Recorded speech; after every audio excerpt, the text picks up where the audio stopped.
Guerra entre Israel e Gaza e tensões europeias geraram vendas recordes para a Elbit Systems.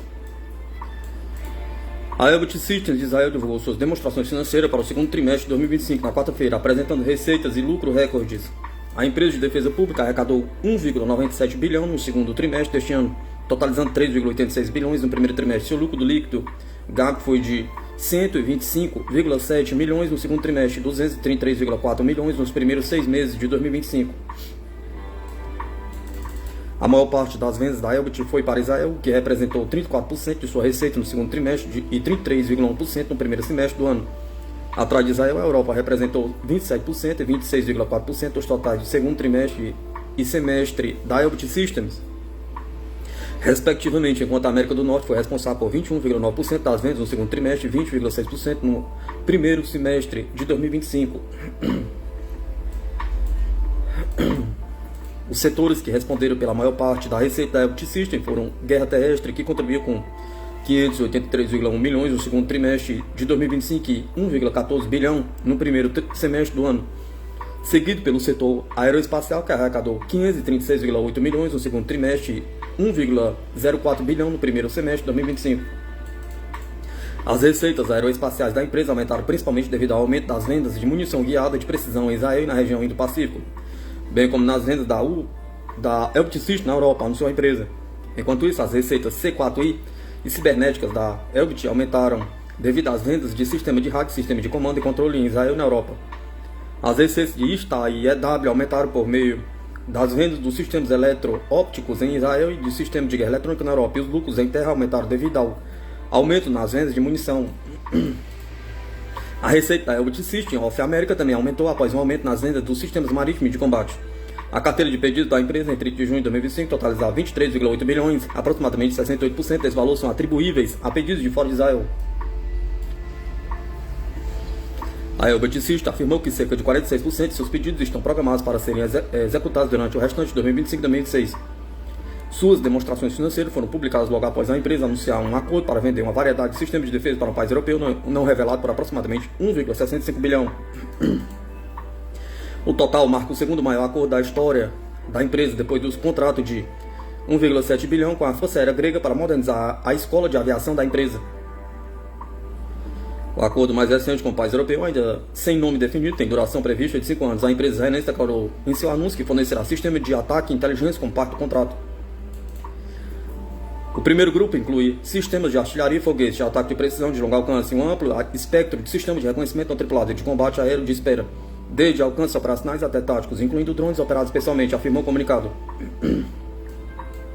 O segundo grupo inclui capacidades ISTA, incluindo SIGINT e COMNIT, e sistema de guerra eletrônica, sistema de coleta e processamento de inteligência habilitados também serão fornecidos, juntamente com sistemas eletroópticos e de visão noturna avançados, modernização de veículos de combate e sistema de proteção. Representantes da Elbit Systems também declararam que a empresa buscará fornecer digitalização militar abrangente e soluções de combate em rede, incluindo soluções de inteligência do pacote C4 ISR.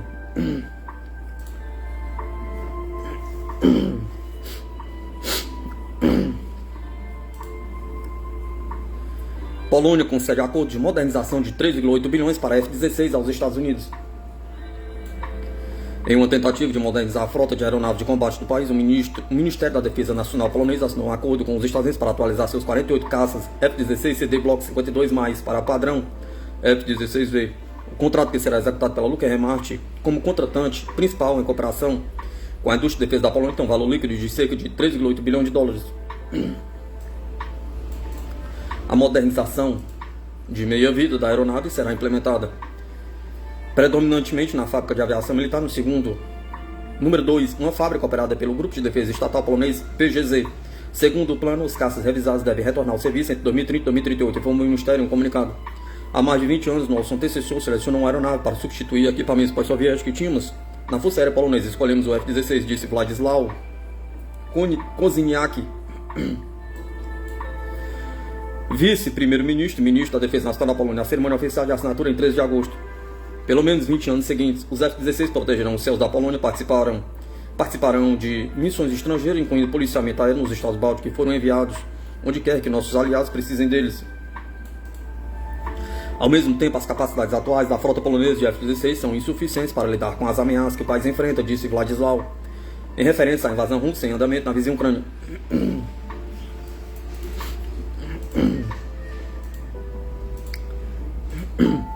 Precisamos melhorar as capacidades de reconhecimento da aeronave, comunicações e integração com os F-35, Abrams e Apache, bem como sua capacidade de operar em qualquer domínio, de acordo com o ministro.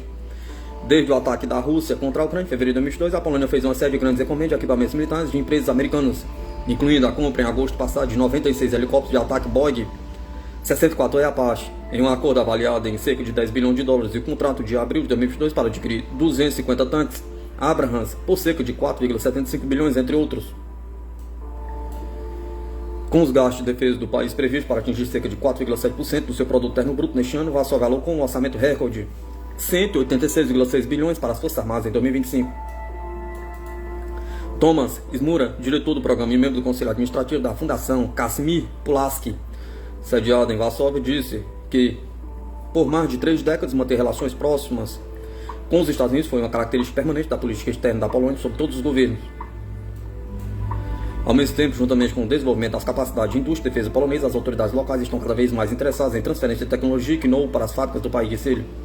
Com sede em Bydgoszcz, na região oeste da Polônia, a unidade de aviação militar número 2 atende diversas aeronaves operadas pela Força Aérea Polonesa, incluindo os F-16, os Hercules 130 e também algumas das aeronaves e helicópteros militares soviéticos restantes do país. A empresa também acomodará um centro de manutenção para a aeronave de ataques leve FA-50 que a Polônia comprou da Korea Aerospace Industries, da Coreia do Sul. Como parte do programa para modernizar a frota de F-16 da Polônia, cada caça será equipado com um novo radar de feixe ágil escalável, de varredura eletrônica ativa, AN/APG-83, um computador de missão avançado e um sistema de identificação avançado de amigo-inimigo, AN/APX-126 e 127, entre outros, de acordo com a agência de armamento, o braço de compras do Ministério. A Polônia também deve garantir veículos de teste de voos de um míssil à superfície conjunto AGM 158 JASMs e outros equipamentos que dão suporte à capacidade de combate aprimorados da aeronave, conforme anúncio de outubro de 2024 da Agência de Cooperação de Segurança e Defesa.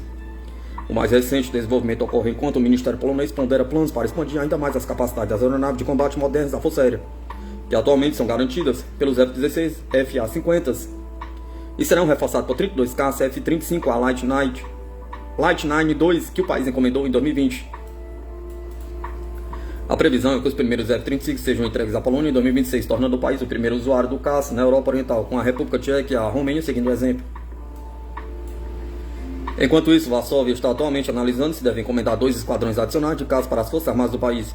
As opções disponíveis incluem comprar mais 32 F-35 ou alternativamente optar por uma das aeronaves de superioridade aérea. O Eurofighter Typhoon, um jato fabricado por um consórcio da Airbus, Baixist Leonardo, e o caça F-15 Ace da Boeing, conforme indicado por autoridades militares polonesas.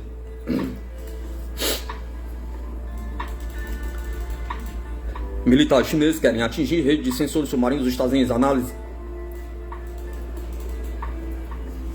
Os submarinos são uma parte importante da estratégia naval da China e os sensores subaquáticos dos Estados Unidos representam grande ameaça a esses submarinos, alertam especialistas chineses.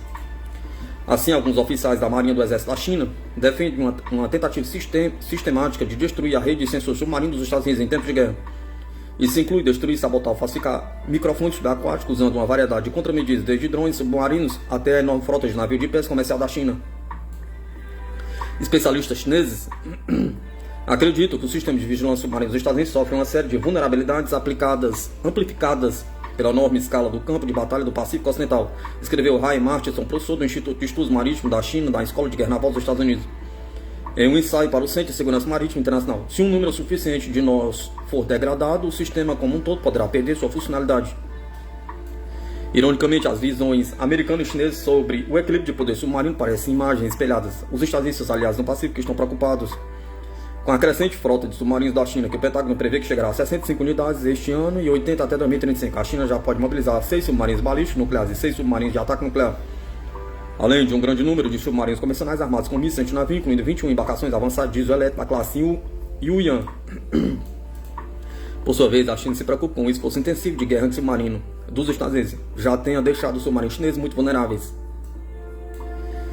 A Marinha Chinesa está investindo em submarinos porque reconhece seu tremendo potencial de dissuasão e valor de combate, escreveu Matson. Esse valor, no entanto, depende da capacidade de seu submarino de operar sem ser detectado, de acordo com especialistas militares chineses, porém, esse requisito básico não pode ser garantido nem de perto. Matson analisou um artigo de novembro de 2003, escrito por 3 oficiais navais militares chineses no Humanitário Arte, um periódico militar interno chinês. Isso permite que os autores compartilhem seus conhecimentos com uma franqueza raramente vista em fontes do exército chinês disponíveis ao público, observou Matson. O artigo da Military Art expressou temores de que os submarinos chineses sejam superados pelo que os autores descrevem como um sistema de vigilância tridimensional integrado. Isso inclui navios de guerra, submarinos, aeronaves satélites, drones subaquáticos com microfones submarinos do Sistema Integrado de Vigilância Submarina e navios de superfície transportando o sistema de sensores da matriz rebocada de vigilância.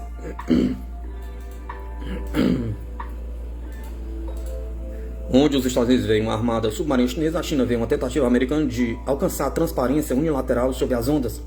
Na visão da China, essa rede de arrasto anti-submarino é tão ampla que utiliza navios de pesquisa para mapear o terreno submarino e as condições de água para a detecção ideal de submarinos, e embarcações de vigilância oceânica para capturar assinaturas acústicas submarinas.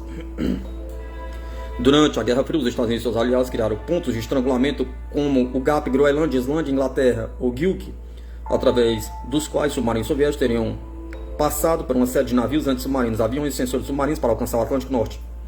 Hoje, alguns especialistas chineses acreditam que os Estados Unidos podem impedir seu submarino de acessar rotas marítimas importantes, ameaçando sua segurança de navegação durante o trânsito de e para as áreas de treinamento e operação, escreveu Matson. Em particular, Pequim se preocupa com a segurança de sua meia dúzia de submarinos com mísseis balísticos nucleares. A probabilidade de submarinos da China serem descobertos ao deixarem o porto é extremamente alta, segundo o artigo da Military Art. Há uma probabilidade bastante alta de que os submarinos da China sejam detectados e interceptados enquanto operam nos mares próximos. Por sua vez, essa admissão é uma acusação devastadora da eficiência operacional da Força Submarina da China, destacou Matson.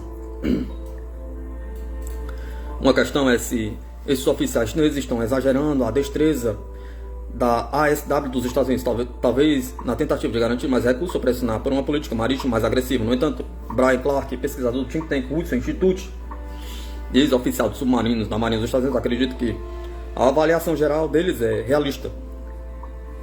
A rede USS de conjunto fixos e navios surtados dos Estados Unidos tem sido eficaz no rastreamento de submarinos em áreas importantes há décadas, diz Clark.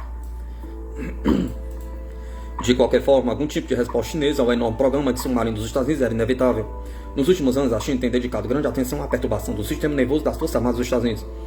As redes elaboradas e caras que integram comunicações, sensores, armas e sistemas de comando e controle. Não é de surpreender que os autores chineses defendem o uso da mesma abordagem para explorar múltiplas vulnerabilidades no empreendimento ASW dos Estados Unidos. Para começar, as capacidades militares convencionais da China melhoraram a tal ponto que as plataformas americanas de armas anti-submarinas, como aeronaves e navios, não podem mais operar perto do território chinês. De acordo com o artigo da Military Art, e como alguns no governo Trump concordariam, as forças americanas já estão sobrecarregadas. Mais diretamente, as forças chinesas podem eliminar os nós individuais no sistema ASW dos Estados Unidos. Cabos e conjuntos submarinos são bastante frágeis e facilmente rompidos, enquanto sistemas de comando e controle, que os oficiais chineses chamam de calcanhar de Aquiles da rede de sensores submarinos dos Estados Unidos, podem ser destruídos ou interrompidos por ataques cibernéticos ou guerra cibernética.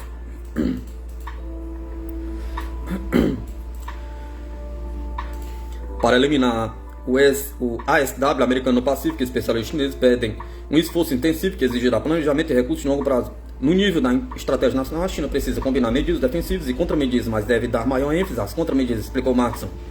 Isso significa priorizar o desenvolvimento das capacidades necessárias para atacar e danificar o sistema de vigilância submarino dos Estados Unidos.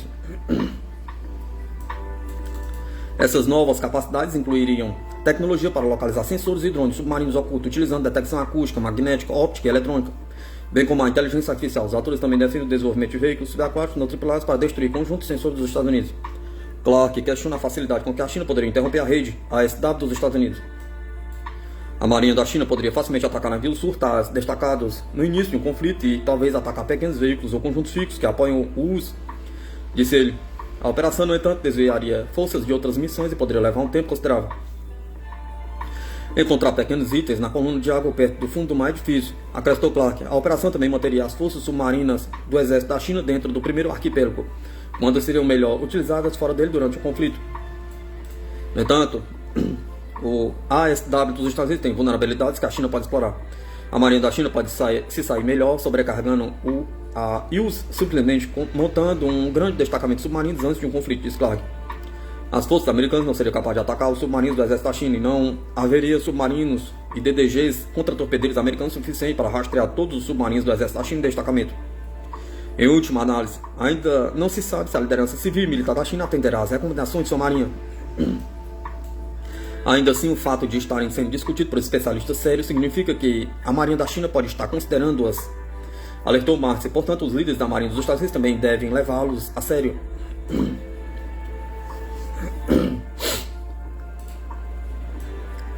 Na corda bamba, a Austrália busca maior protagonismo no Indo-Pacífico, avaliam especialistas.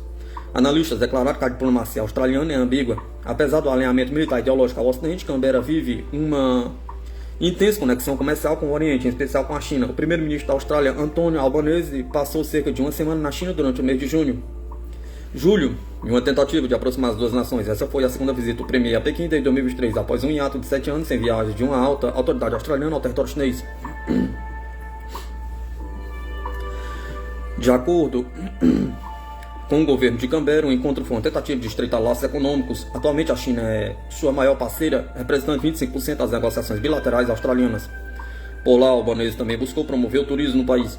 Poucas semanas antes da viagem do primeiro-ministro da China, o presidente dos Estados Unidos, Donald Trump, havia anunciado tarifas que poderiam chegar até 50% sobre as exportações da Austrália. As ações do mandatário norte-americano provocaram reações em Canberra, com membros do governo local dizendo que esta não seria a ação de um amigo.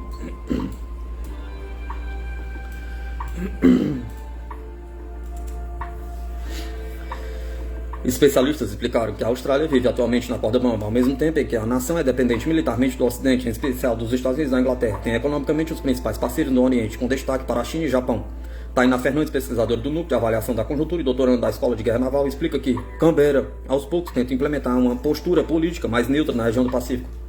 O que a política externa australiana vem tentando fazer é desenvolver uma abordagem um pouco mais independente, que consiga mais apaziguar os ânimos do que causar mais complicações. Nesse ponto, o desejo da Austrália de se tornar mais presente entre os países do Pacífico surge a partir de uma expansão da presença de Pequim na região. A China começou a resgatar essas relações com os países do Pacífico, e aí, vendo como era importante ter aliados na região, a Austrália também começou a fazer esse movimento. Ela vem tentando também se tornar uma nova opção para que, então, os países não fiquem apenas voltados à China, mas também consigam estar alinhados à Austrália.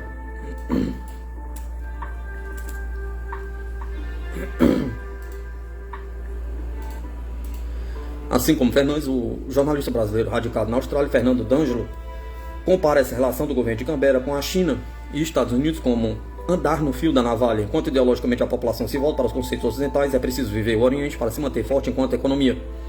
Albanese hoje tenta navegar nisso, a aproximação da China sem causar grandes comoções. Ele tenta sempre vender essa ideia de que a China é um parceiro comercial importante, mas ao mesmo tempo, em relação a valores, em relação à ideia de democracia, eles estão sempre nos valores ocidentais.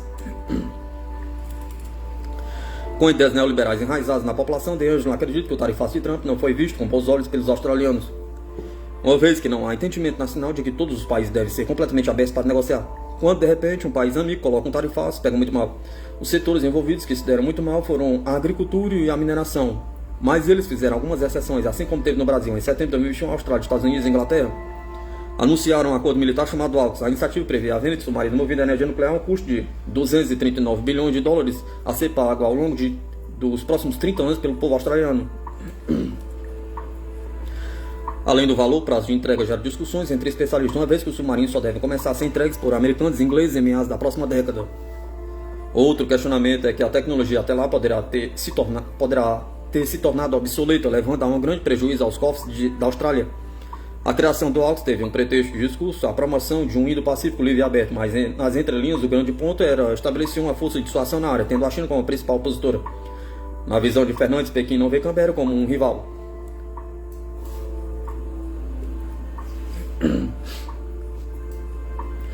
D'Angelo ressalta que analistas, tanto nos Estados Unidos quanto na Austrália, veem como certo ainda um atraso na entrega dos submarinos. Apesar disso, o governo de Albanese coloca panos quentes no assunto. Não há nenhuma sinalização neste momento de que isso pode ser rompido. O governo sempre trabalha com a ideia de que a entrega vai acontecer. de que eles estão conversando para acontecer. Eles vão sempre levar a estratégia em banho-maria, sem causar emoção no assunto e falar: a gente está pagando, conversando e vai receber lá na frente.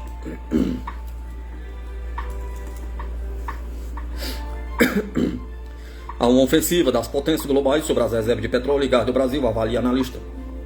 Analista afirma que o petróleo e gás natural ainda são insumos estratégicos que estão no centro das disputas geopolíticas globais e que a flexibilização da exploração é uma ameaça à soberania e à segurança energética do Brasil. Recentemente, a Bristol Petroleum anunciou sua maior descoberta de petróleo e gás em 25 anos no campo de Bumerangue, localizado na Bacia de Santos. Segundo a empresa, o campo tem 300 km² e potencial para posicionar a nova estratégia da empresa, que em 2024 voltou o foco para combustíveis fósseis.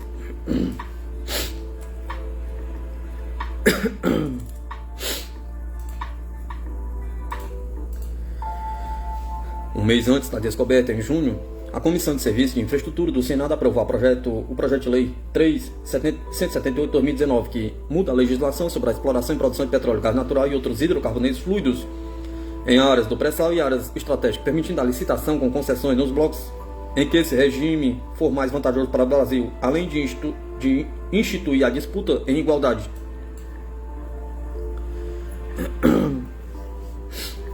Mahatma Ramos dos Santos, diretor técnico do Instituto de Estudos de Estratégia de Petróleo e Gás Natural e Biocombustíveis e doutorando em Sociologia Econômica da Universidade Federal do Rio de Janeiro, afirmou que o PL coloca em risco a soberania e a segurança energética do Brasil nas próximas décadas, em um momento geopolítico delicado e marcado por incerteza, sobretudo em relação à energia, setor no qual o petróleo e gás natural ainda são insumos estratégicos. Em síntese, esse PL busca eliminar o direito de preferência da Petrobras nos leilões sobre o regime de partilha e ainda prevê a possibilidade de realização de licitações sobre o regime de concessão em áreas localizadas no interior do polígono do pré-sal, explica.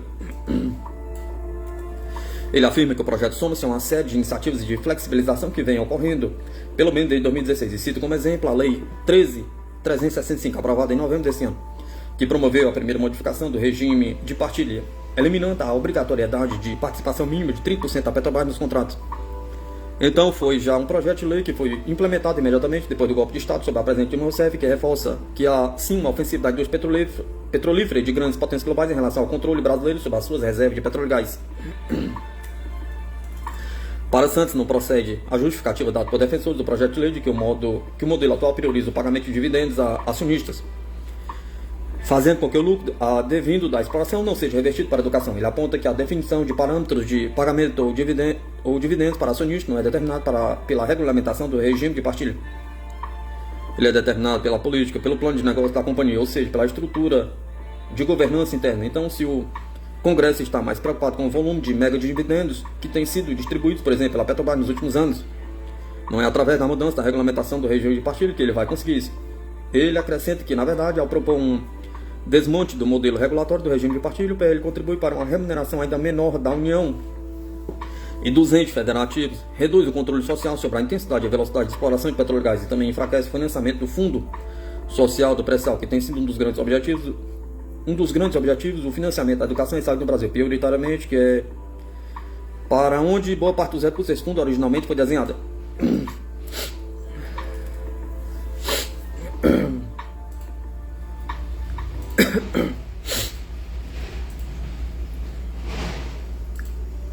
Santos afirma que a flexibilização da exploração traz os riscos à perda do controle nacional sobre o petróleo e o gás natural, recursos que são estratégicos e estão no centro das disputas geopolíticas globais. Esse PL representa um risco à segurança energética do Brasil e pode comprometer o desenvolvimento econômico e social do Brasil nas próximas décadas, dado que o setor de óleo e gás é um setor com uma capacidade de geração de riqueza muito grande. Ademais, ele aponta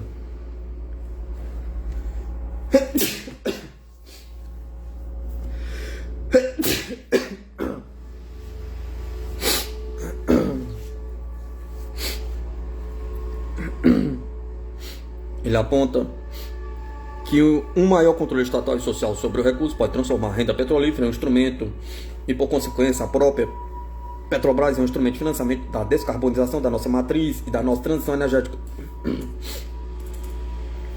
O analista enfatiza que a descoberta do reservatório de petróleo e gás no bloco Bumerangue pela BP é resultado desse processo intenso de flexibilização em que, se antes a oferta de novos blocos para a exploração estava vinculada aos interesses nacionais, hoje ela é movida pelo interesse da própria indústria de óleo e gás.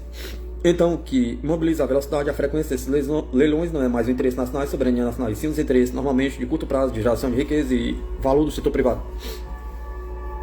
Para Santos, o objetivo de desregulamentar o regime de partilha e outras normas ou leis que regulam as atividades de exploração de petróleo e gás no Brasil é a retirada do protagonismo da Petrobras do controle do Estado brasileiro sobre recursos naturais que são estratégicos para a garantia da soberania nacional do Brasil.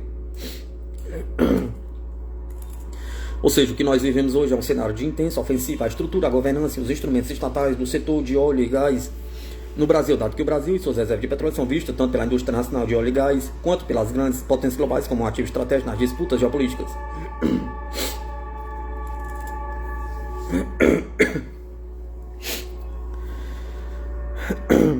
Estados Unidos enfrentam crise energética enquanto disputas internacionais acirram o preço do petróleo, diz mídia. Produtores de petróleo de xisto nos Estados Unidos reduzem investimentos e desativam plataforma diante da queda dos preços provocados pela OPEP. A produção norte-americana deve cair em 2025, marcando a primeira retração significativa desde 2015. E executivos já falam em guerra de preços. De acordo com o Financial Times, os produtores de petróleo de xisto dos Estados Unidos estão reduzindo atividades e investimentos diante da queda nos preços provocados pelo aumento da oferta da Organização dos Países Exportadores de Petróleo, OPEP. A Administração de Informação de Energia prevê que a produção norte-americana cairá em 2025, com o barril chegando a 47,77 dólares, bem abaixo do ponto de equilíbrio do setor. A retração já é visível. O número de equipes de fraturamento hidráulico atingiu o menor nível em 4 anos. Os produtores cortaram cerca de 1,8 bilhão em investimento nos últimos 2 trimestres. Executivos do setor, que falaram ao Financial Times, afirmaram haver uma nova guerra de preços com a Arábia Saudita, Rússia e outros membros da organização. Segundo líderes do setor ouvidos pela apuração, a perfuração não será retomada até que os preços se estabilizem na faixa de 75 dólares. A queda na produção deve começar no outono e se intensificar em 2026. A OPEP, liderada pela Arábia Saudita, planeja adicionar mais de 2 milhões de barris por dia à oferta global, o que pode gerar um grande excesso de petróleo no mercado. A Agência Internacional de Energia chegou a alertar para esse risco agravado por uma demanda mais fraca do que esperada. A Arábia Saudita está impulsionando esse aumento de produção da OPEP porque quer reconquistar a participação de mercado, disse Francisco Blanche, do Bank of America, ao Financial Times, prevendo uma guerra de preços prolongada. A produção dos Estados Unidos, que atingiu um recorde de 3,6 milhões de barris por dia, deve cair para 3,1 milhões até o 2026. Até o fim de 2026, essa seria a primeira queda significativa desde 2015. Fora os anos da PAN-C19, o investimento de capital das empresas de xisto também deve cair 4% em 2025, segundo o Detal Cowey.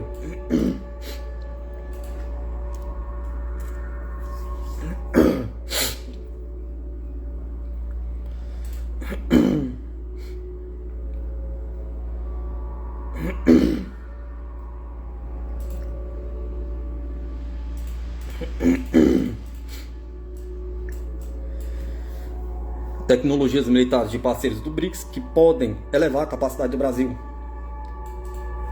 As Forças Armadas Brasileiras vêm buscando reduzir a dependência de tecnologia dos Estados Unidos e de países da OTAN. A medida é tomada tanto por questões orçamentárias quanto por precaução diante do conturbado cenário global.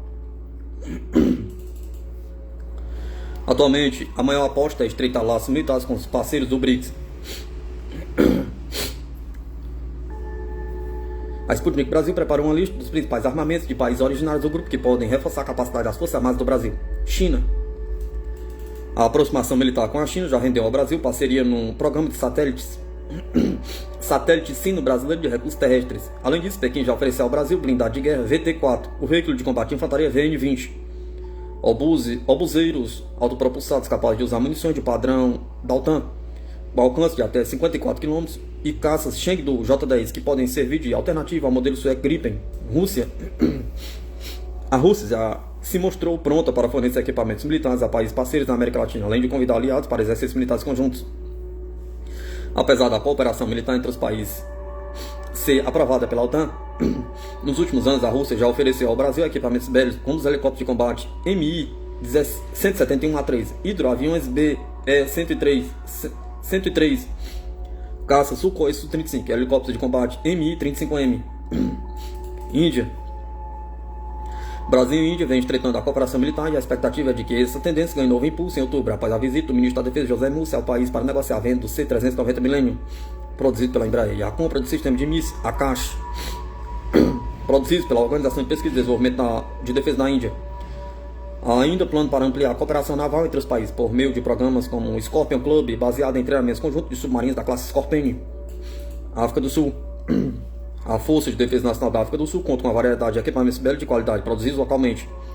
Entre eles estão o tanque Roycat 105, equipado com o canhão GT7 de 105mm blindados Ratel 90, equipados com canhão de 90mm Ratel 20, com canhão de 20mm, e o tanque de batalha Olifante MK-1B, o autopropulsado G6 e o veículo de reconhecimento WASP e o helicóptero de ataque Daniel Royvalk.